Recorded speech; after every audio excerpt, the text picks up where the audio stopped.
towards the one, the perfection of love, harmony, and beauty, the only being, united with all the illuminated souls who form the embodiment of the Master, the spirit of guidance.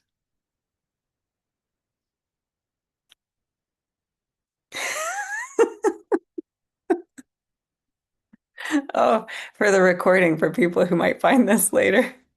We often do some kind of a washing over ourselves with the different prayers that we do and really, however, and it's none of that is required. You don't have to do anything at all, but there there have been questions that have come back to me about why do we do that? What is that about? And so there are a couple of different things. One is that often we'll say our prayers into our own hands, that it's like we're speaking them and catching them at the same time, and then we bring them back to ourselves in some way. So we get to imbibe and impress upon ourselves the prayers that we have tried to give voice to.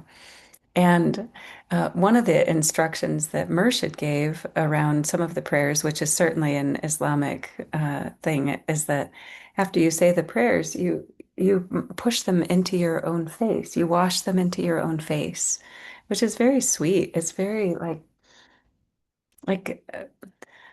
what kinds of lovely things. Like I'm imagining that if I have a rose water, something just very sweet and fragrant and nourishing and soothing, that you want to breathe that in um, and because a bunch of us do some kind of washing over into our faces, into our hearts, into something on our daily prayer Zooms. One of our friends has been joining prayers with her 2-year-old child. And day before yesterday, I think it was, on the Zoom, I was looking at the Zoom things at the end of the invocation, and a bunch of people wash things over themselves, and this 2-year-old boy just brings one hand. So I've started doing that. It's so fun. It's just like it's anyway. Okay. So that's not relevant at all. I should probably do the invocation again now that I just took us on a crazy tangent. Okay. What do the Sufis say about death and dying? Oh, you could find all kinds of things. I'll try to reference a few things that Murshid said about death and dying. One is that um, nothing dies. Like nothing dies, and no one dies. That um, there is a livingness that continues on. And in some ways, he even refers to the livingness that carries on in things that we identify as dead. Like he gives an example of like tea, like medicinal herbs that you cut something from the plant or you take something that has died, but there's still a livingness in it. And if there was not, it would not work as a medicine. It would not have any effect on our beings. There would be no healing and no transformation, no power about it. But there is. So clearly, the things that we identify as dead are not.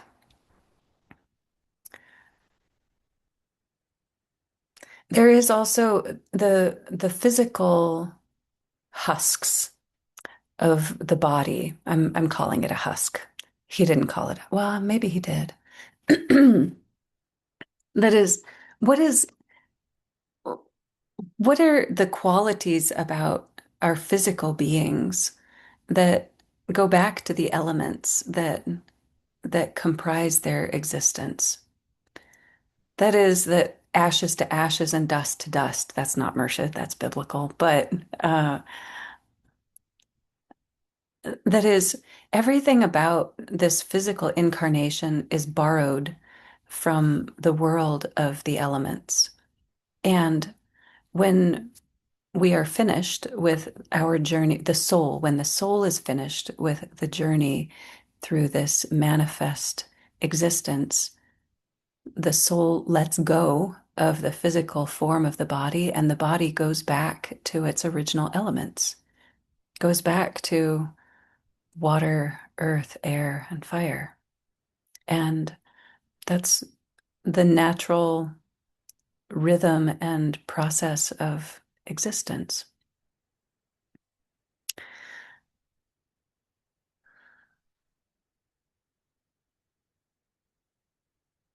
More theologically speaking,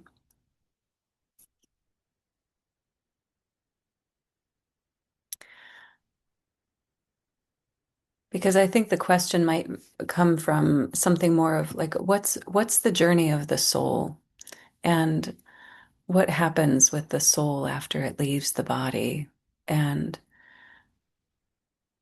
the way that Murshid describes this process of the soul, whence and whither, where the soul comes from and where it's going, is that the soul is God. The soul is an undivided portion of that ultimate, all-pervading reality of God. And the soul, like the Brahman and Atman, is a drop of that infinite, eternal reality of God that for a while comes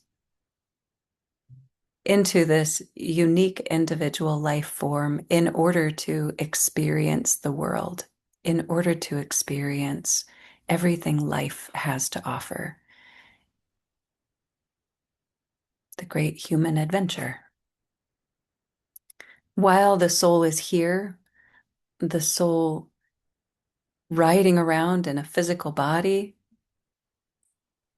experiencing the world, relationships, thoughts, feelings, impressions, gathers information, experiences that then it will take back into that unified heart of God after it leaves the body. Mersha does not ascribe to or describe reincarnation or a cycle of return to the physical body. The way that he describes it, he says, because Sufis welcome and respect and accept and bless all forms of belief and spiritual practice and ideology. There are Sufis that believe in reincarnation, in a cycle of return. Um, so those Sufis believe in reincarnation. Is that a Sufi belief in a big sweeping way? No, but it's included and accepted and given its respect, just like every other belief system. Um, but when Murshid describes what is the journey of the soul, he doesn't describe a process of reincarnation. He describes a process of a soul coming into existence in the world, I mean, coming into manifest existence, having its experience, and returning to God, to the one.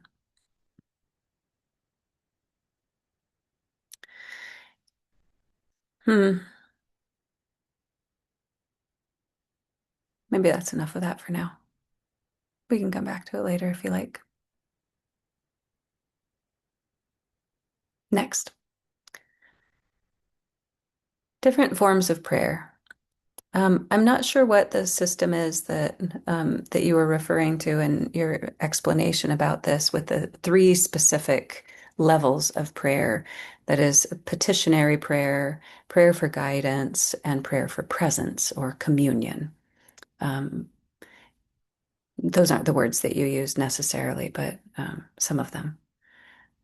There are other forms of prayer also that, different people and places and religious spiritual systems will describe different aspects of prayer as well, along with those three, or that those three might be umbrella categories. And Sufism has room for all of them. and then some as well. Um, I don't think I've seen Murshid describe the specific categories of prayer in that way. I've seen a lot of those categories in other places, um, and still.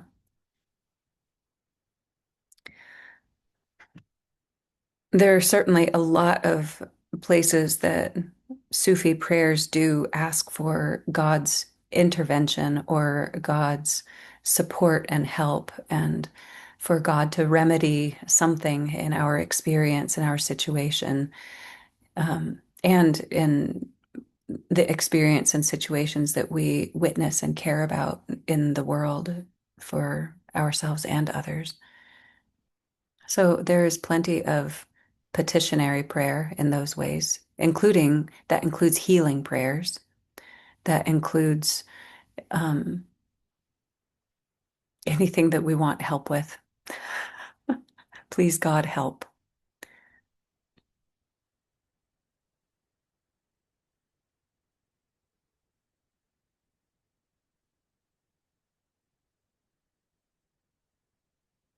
There are definitely a lot of prayers that ask for guidance, that ask for clarity, for understanding, for instruction, for us to know what we're supposed to do and all of the when, where, why, and hows of it.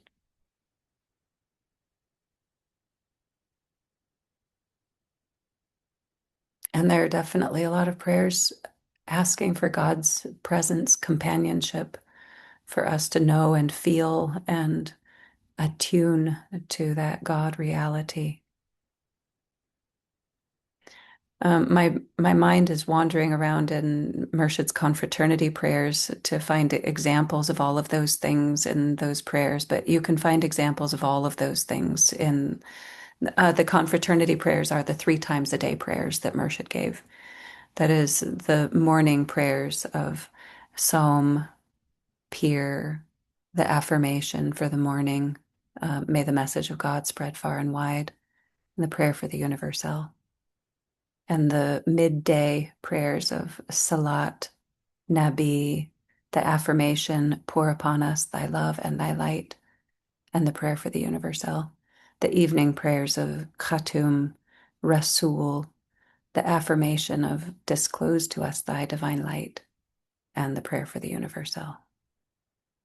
And all of those prayers have aspects of each of those 3 components of prayer: petition, guidance, communion. We also have the tools of wazifa practices that touch all of those aspects of prayer. That is not about nimaz, is what Murshid calls the spoken formal prayers that includes the confraternity prayers of those 3 times a day, but that are this is the prayer for this thing. So if you need this thing or want to express this thing, say this prayer in this way at this time, that kind of thing. So those are the nimaz prayers. That's what Murshid calls them, or that category of practices. And then there's also the wazifa practices that include the 99 beautiful names of God, but also include a lot of other things, words, mantram, sacred phrases that are asking for some specific qualities that we wish for ourselves, for a situation, for someone else, that we're wanting to infuse certain qualities, capacities, strengths, wisdom into all kinds of aspects of life. And the wazifa practices are the recitation of those things that are calling in, calling up, strengthening, harmonizing the qualities that we need.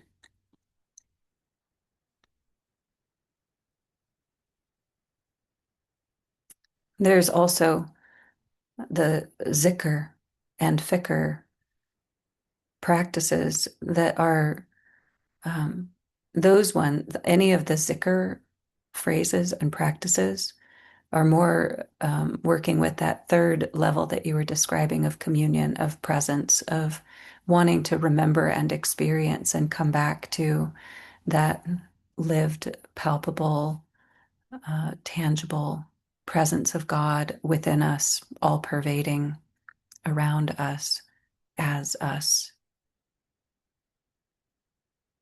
Hmm. That's probably enough of that for now.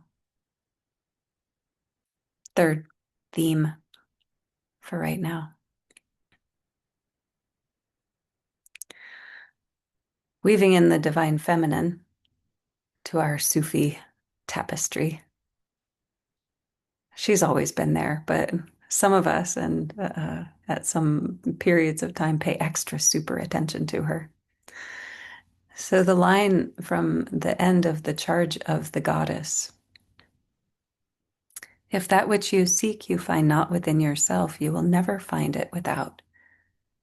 For behold, I have been with you from the beginning, and I am that which is attained at the end of desire.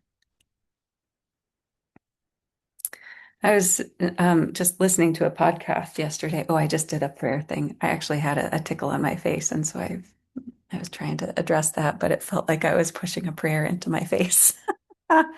Okay, so this charge of the goddess. I was I was listening to a podcast yesterday that was wandering through like ancient texts, like long established, centuries old texts from a lot of different faith traditions and saying they all say the same thing.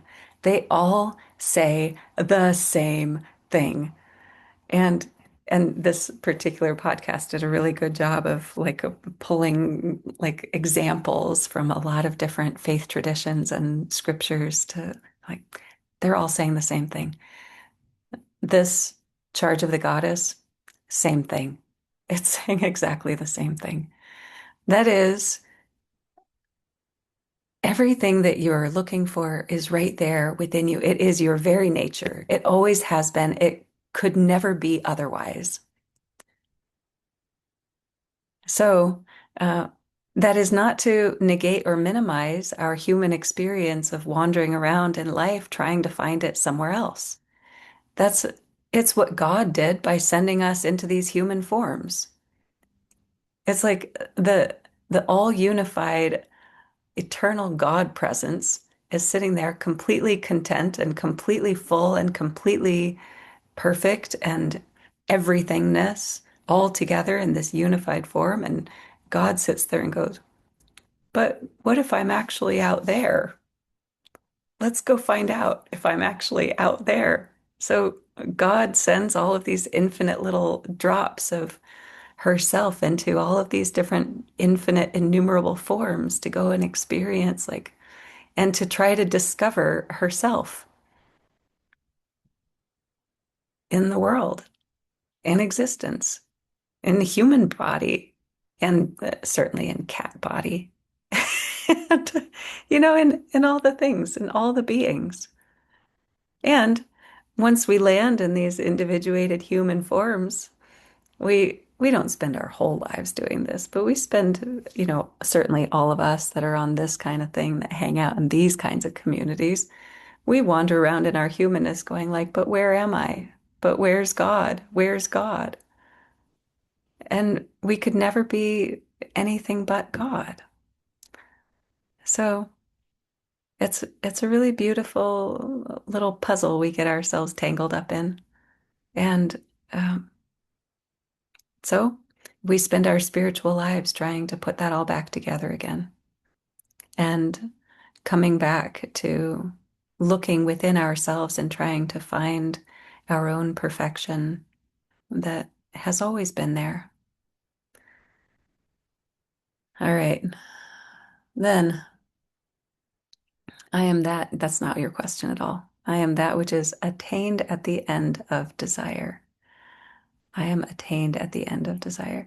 Well, the first flippant thing that occurred to me is, anything you're looking for is always in the last place you look, by definition, because after you find it, you're not looking anywhere else. So it's always the last place. And same thing, and maybe not quite that cutesy, but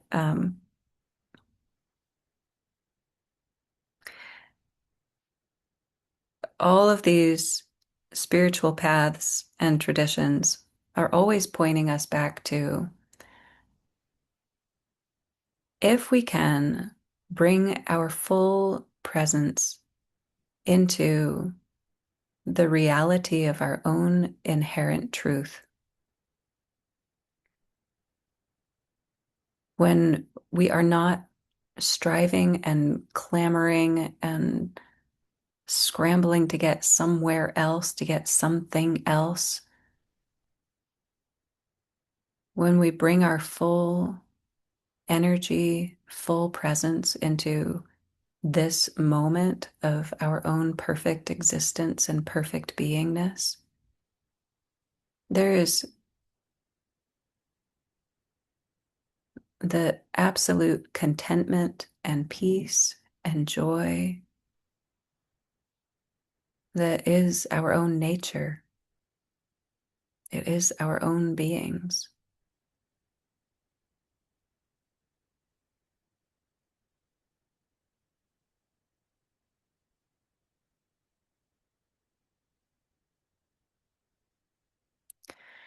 When we touch into that, I suspect every one of you has some experience with this. When you actually touch into that, when you're in that, there is no longing, there is no ache, there is no dissatisfaction or inadequacy. There's no yearning and striving and efforting. That that momentary experience is absolute peace. The struggling and striving comes back half a second later.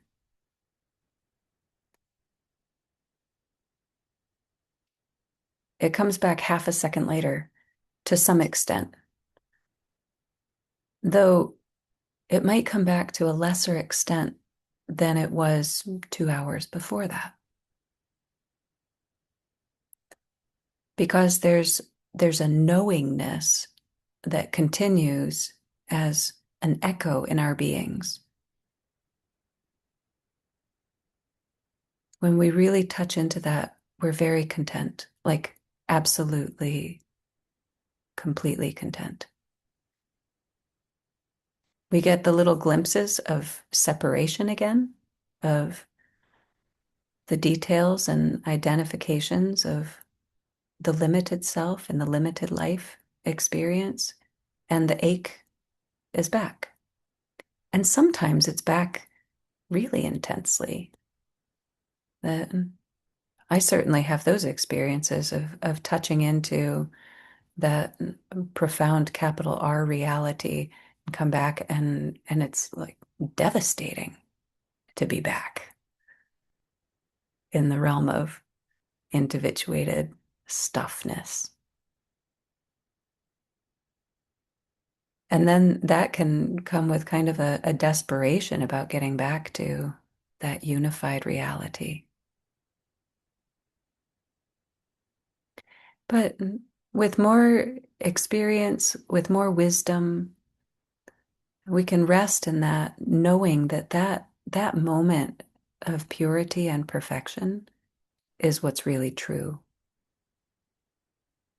So we don't need to assert desperation toward getting back to it. We go like, oh, right. Yep. That's what and who I am. So there can be a comfort that comes with that experience, even after the fact or between those facts. I didn't state that very well, but I think you get it. I see your faces. I think you get it. I'll pause the recording and hear from you again.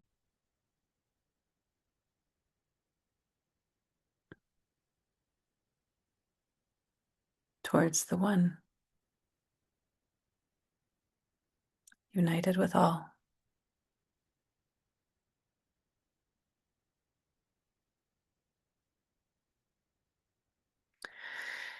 So there are a lot of different spiritual and religious traditions that have different systems of prayer and ritual and concentration and understanding about the journey of the soul after someone dies. And you can find a lot of different things in a lot of different places. The the 7 weeks of prayer after someone dies that is that one of you referred to is it actually is not a Sufi thing.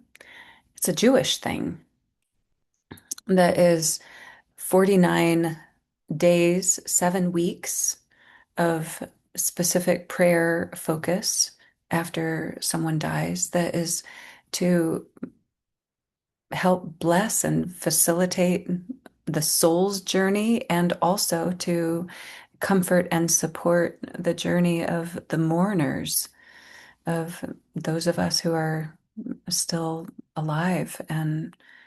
Um, and that that process has been translated into the Arabic Wazaif by Reb Zalman. And Reb Zalman Shakhtar Shalomi was, um, he's not in the body anymore, but continues to be a great teaching presence in the Jewish renewal community. That was really his inspiration and dedication of work to the Jewish community in his lifetime. But Reb Zalman, was um, a great student and celebrant of world religions, of all of the religions and spiritual paths in humanity. And so there was a specific moment that Reb Zalman knew about a death in the Sufi community and took the Jewish 7 weeks of prayers and translated them into the Arabic wazaif for Sufi community use. So, um, why 7 weeks?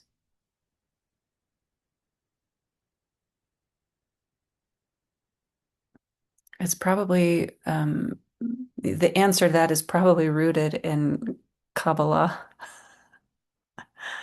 It probably is woven into um, esoteric teachings in a Jewish context of um, numerology. And so that's as good an answer as I can give you for that. That's not much of an answer, but something.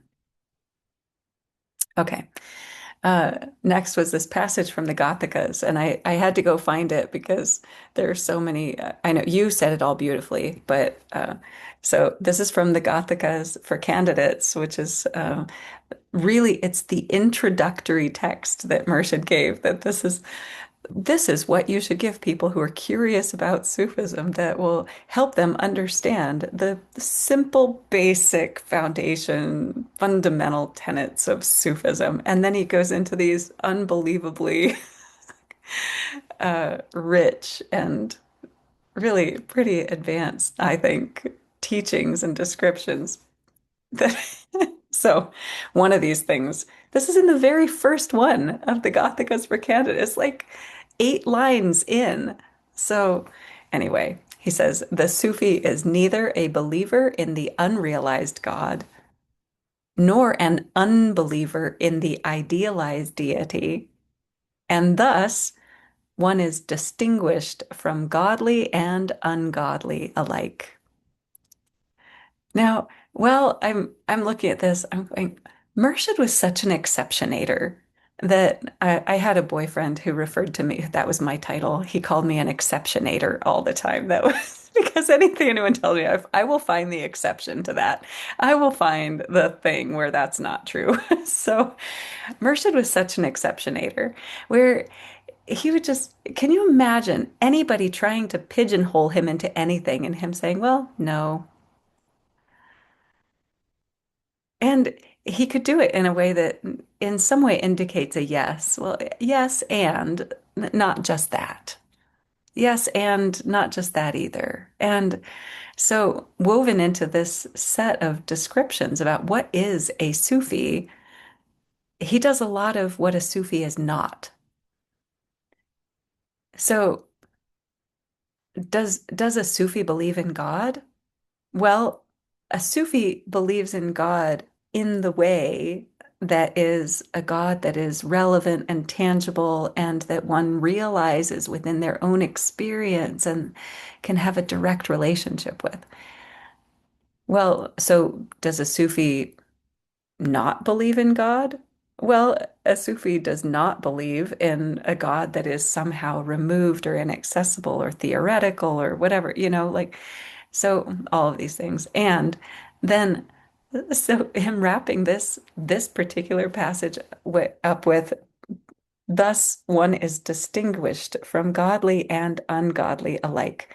Well, who are the people in the world that you can observe and identify as the godly?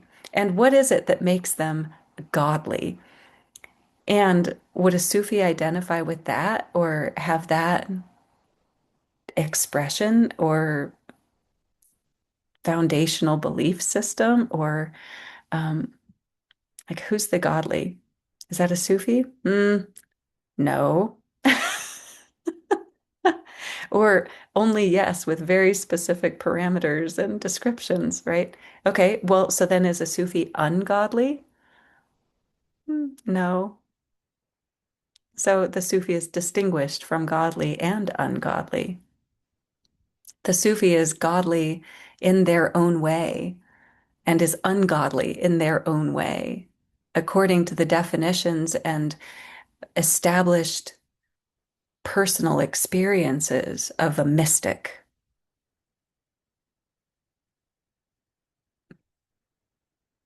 All right, back to the different forms of prayer.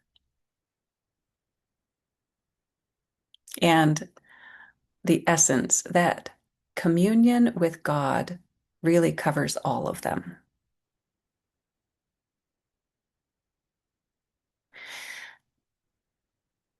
I don't, I'm going to pull a Murshid and say, well,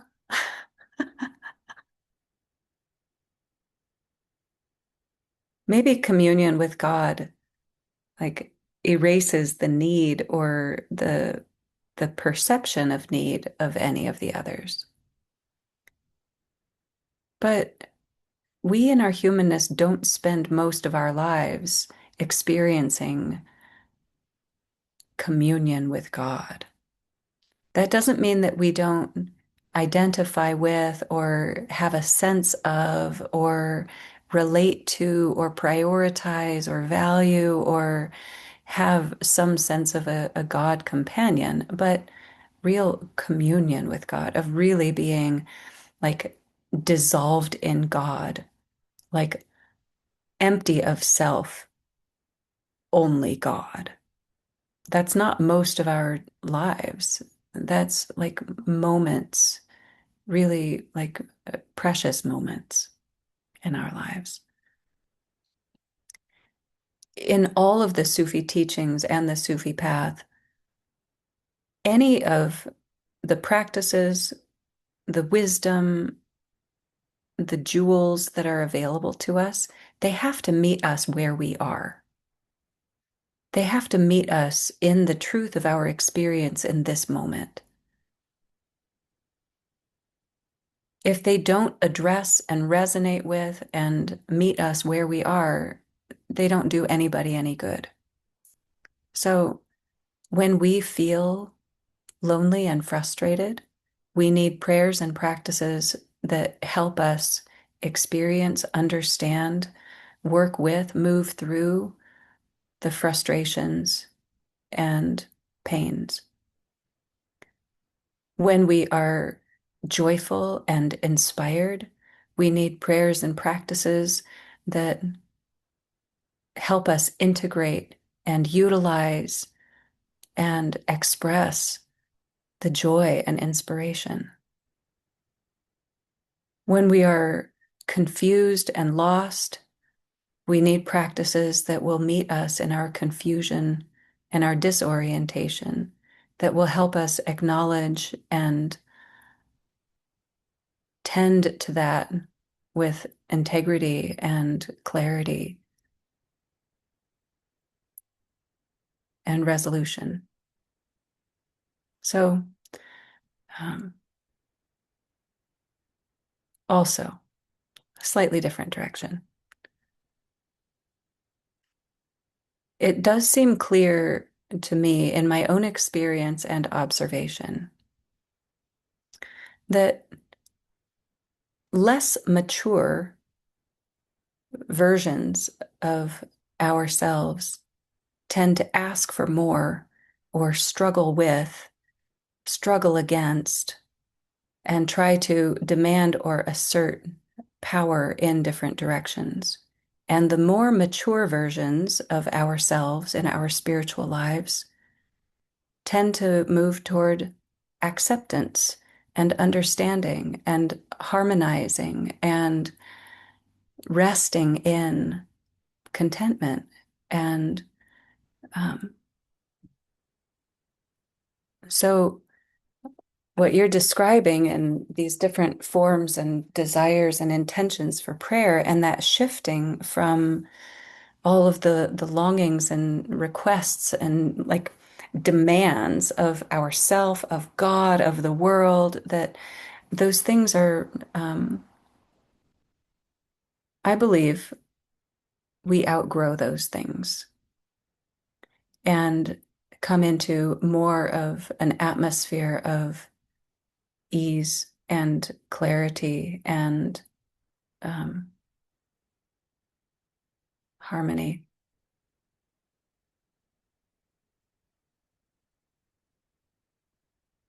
Also, one more thing along those same lines, a little bit different, but similar. I'm equating this back to when when I was a teenager, physically, I'm still kind of a teenager, but when I was physically a teenager, and I was working with it was really my first women's circle, and we were doing a lot of pagan witchy things, and we took turns leading things. So I took my turn of facilitating ritual and prayer and guiding meditation and whatever. Like we did all kinds of things. Um, when I first was facilitating things, I wrote out every detail of everything. Everything was planned to a T, that everything was written out like explicitly. Every instruction of what was done, of what was said, of who said what, of how and where they were, like every detail mapped out diligently, and all the supplies, everything was in place. And after I had been working in these ways, in these contexts for, I don't know, it was probably about 10 years that I had been doing this. And I was tired of all the details and all the intricacies and all of the stuff of it. And so I remember going to it was a different group by this time, 10 years later.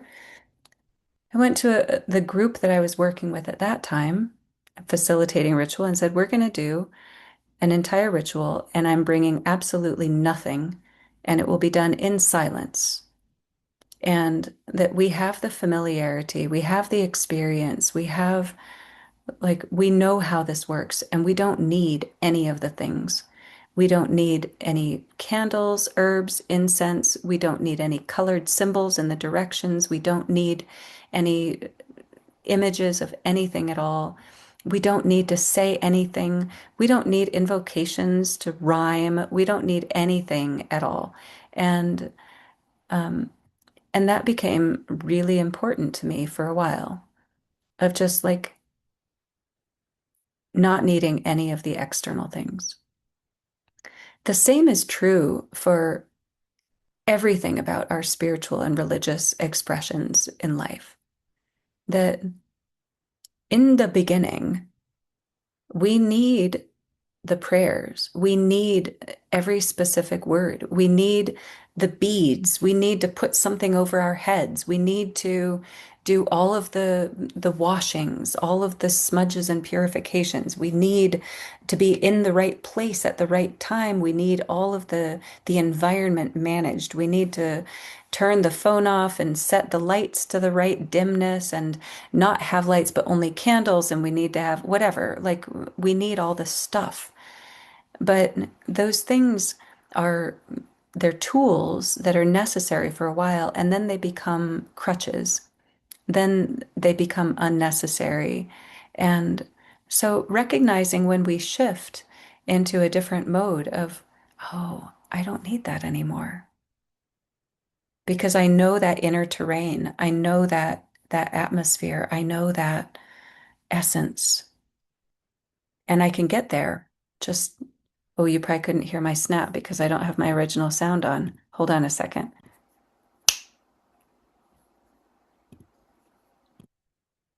All right.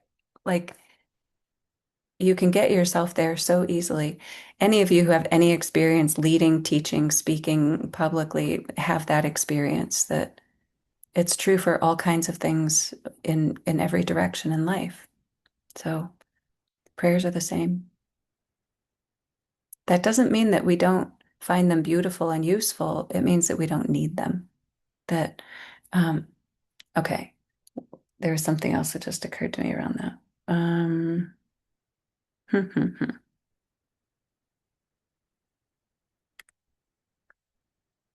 Yeah, I'm not sure what it was. Pause the recording again. I remember the thing. Uh, so Mersha talked a lot about how Sufis don't need any of the religious rituals, that Sufis do not depend on any of the outer expressions of religiosity. But knowing that, because Sufis have the wisdom to know that those things are not necessary, Sufis are free to use them as they wish. So any of those outer expressions and tools that we find enjoyable, that we find nourishing and comforting and uplifting or grounding or whatever it is, that we have the opportunity to utilize any of the forms that are supportive to us because we know that it's not about the forms, because we are really free from the need for them. Yeah, towards the one. Again and again, all the time. These different qualities of bliss being our nature and the human experiences of pain and longing. And these do not fit nicely together. I agree. They do not fit nicely together. But it's not that there's a contradiction. It's that the bliss that is our nature is the nature of the soul. It is the nature of the true essence of our being. The longing and the pain is part of, not the entirety of, but part of the human experience being in the world. That we do have so many experiences and aspects of life that are painful because we are riding around in these vehicles, these bodies that are subject to illness and injury and discomfort, and are also subject to pleasure and comfort and enjoyment and the whole spectrum of sensations and feelings and desires. And um, Mersha did say that every desire is an impulse from God. And every desire is an impulse from God. Did you get that? And that is every desire for comfort, for pleasure, for satisfaction, for ease, for connection, for resonance, for love, for intimacy, for sweetness, for everything, every single thing. And all of those desires, not all, a whole lot of those desires are based on tangible, visceral longings of the limited body in the world of limitation for experiences and qualities that are available in the world of limitation. There are also the desires that we have on the soul level, that is to return to the pure nature of our beings. That is the communion, the connection, the resonance and attunement with God, with the happiness, the contentment, the peace that we truly are. There's room for all of it. And it's just what are the experiences that belong to which realm of our beings? The limited being or the unlimited being? Okay. Thanks, friends. Sweet to be with you again. Bye for now.